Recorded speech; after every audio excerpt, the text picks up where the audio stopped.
What's going on, Dolphins? It is your boy Dillon, and I'm here for my final video of the day. Told you I was going to try and get these 3 videos knocked out for you quick. It is also my final scouting report video of Week 11. This one is for the New England Patriots. Let's go ahead and jump right in. So they kicked the ever-living shit out of the Falcons this past week, dropping them to 4-6. This was actually the Thursday night game, so funny enough, it's the last one that I'm doing for the week on Saturday.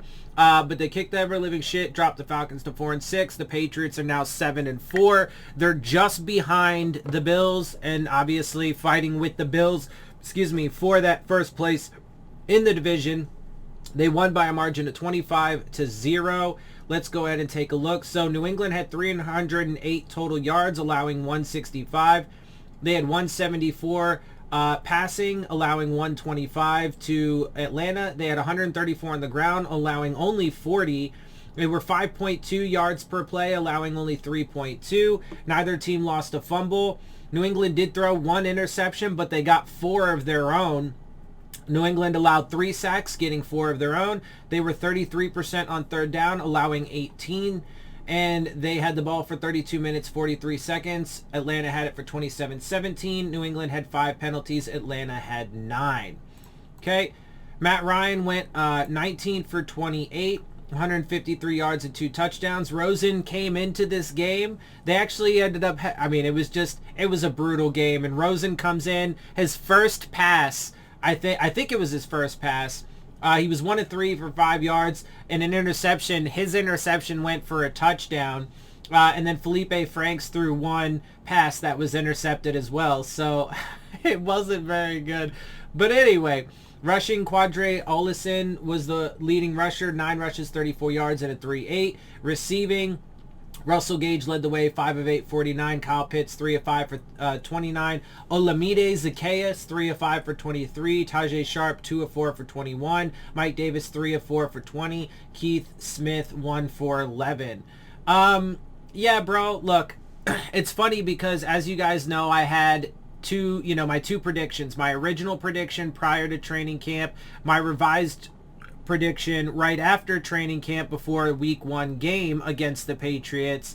And I've had this game actually as a win the entire time, but I had the original game, the week 1 game, as a loss to the Patriots. I thought we were going to split with them.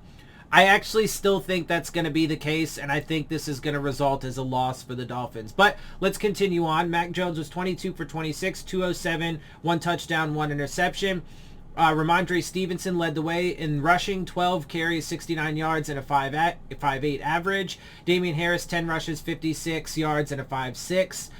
Kendrick Bourne led the way in the passing game, 4 of 4 for 42. Nelson Aguilar, 5 of 5 for 40 and a score. Jacoby Myers, 4 of 6 and 39. Hunter Henry, 2 of 3 for 25. Jonnu Smith, 1 of 2 for 17. Brandon Bolden, 2 of 2 for 15. And N'Keal Harry, 2 of 2 for 14.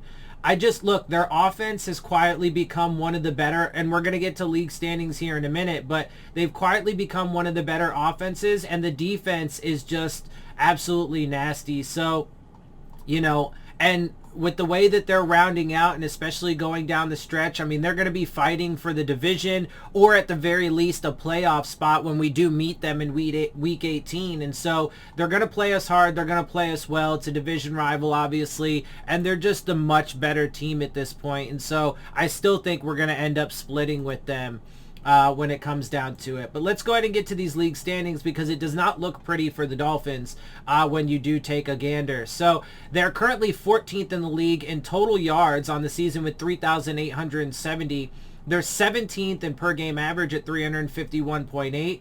They're 12th in total passing, with 2,774. They're 14th in per game average with 252.2. They're 10th in total rushing with 1,279. 13th in per game average with 116.3 per game. They're 6th in total points with 300, or 4th after ties. 6th in per game average with 27.3 per game, or 5th after ties. And their third down offense is currently 5th in the league with 45.8% conversion percentage. So like I said, their offense is quietly becoming one of the better ones, and Mac Jones is performing well with, within the the system and organization and everything with the things that they're asking him to do, he's playing well. And so, you just, as much as we hate it as Dolphins fans, you gotta acknowledge it, right? So defensively, their current, and again, this is where, a lot of these teams remain, on the schedule, Carolina, New Orleans, Tennessee, and New England, they all have pretty good defenses. This is, though, one of the better ones. New England, or Carolina, this week is going to be a tough one, but this New England game is also going to be tough. They're currently third in the league in yards per game with 313.2 let up. They're sixth in passing per game, 229.6. Ninth in rushing with 101.7. They're first in points per game allowed at 16.1. They're third in takeaways with 21 on the season, or second after ties. They're first in the league in interceptions with 18 on the season. Jesus Christ, that's so many. They're not very good with the fumbles. They only have 3, which is 28th or 8th after ties, but obviously it balances out with the 18 interceptions. They're good in the sacks department at 7th or 5th with ties.